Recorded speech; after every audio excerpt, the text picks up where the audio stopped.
le nom d'entreprise libérée a été inventé par Isaac Getz. Mais le concept, c'est nous qui l'avons inventé, qu'Isaac a découvert dans les années 2000, et lui, grand professeur, docteur, etc., un homme remarquable par ailleurs, hein, à modéliser et à expliquer. Alors, qu'est-ce que veut dire l'entreprise libérée? C'est une entreprise où on libère les créateurs de valeur ajoutée financière. On ne libère pas tout le monde. On libère les gens qui créent la valeur ajoutée financière. Qu'est-ce que j'ai découvert sans faire exprès? C'est que quand les ouvriers sont heureux, ils créent 5% de cash flow en plus. Quand ils sont malheureux, c'est 5% de cash flow en moins. Et donc là, il y a 10% qui dorment. Et rendre les ouvriers heureux, c'est très simple. Il faut qu'ils sachent pourquoi ils font la même chose et qu'ils soient totalement libres du comment. Et dans ces entreprises-là, les ordinateurs sont mieux des machines. Les ouvriers reçoivent les commandes. Ils savent pourquoi faire telle cadence, parce que c'est eux qui ont donné l'aval.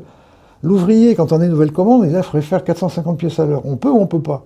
Et c'est lui qui décide. S'il dit on peut pas, on prend pas l'affaire. Il sait pourquoi il est sur cette machine. C'est lui qui a été le réceptionné. Il sait pourquoi il fait tel horaire. C'est lui qui a décidé. Donc il est maître de tout le pourquoi. Et par contre, il est totalement libre du comment. C'est lui qui règle sa machine, qui contrôle ses pièces, qui décide de ses congés, qui décide de tout.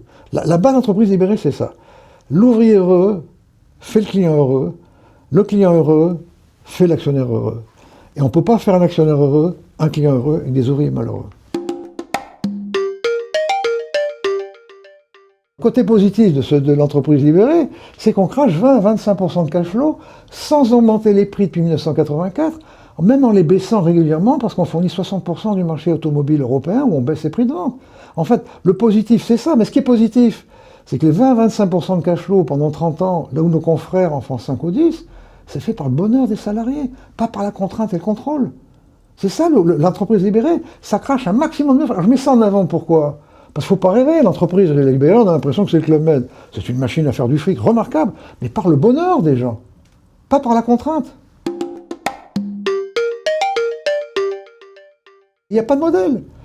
L'entreprise libérée, c'est une entreprise qui est basée sur le management de l'incertain. Le management, c'est la science des hommes, par les hommes, pour les hommes. Tous les hommes sont différents, donc il n'y a pas de modèle. Il faut que chacun innove. Il faut que le patron ait compris une chose, c'est que l'innovation, c'est trouver quelque chose qu'on n'a pas cherché. Il n'est pas question de dire on va supprimer le pointage. Non, non, non. Hein, il faut agir selon les circonstances. Gore a fait ça avant nous.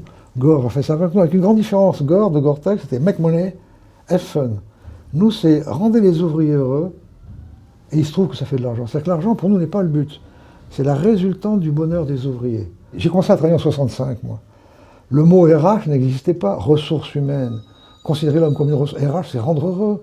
C'est un apiculteur. Un RH doit porter le bonheur pour faire de l'argent.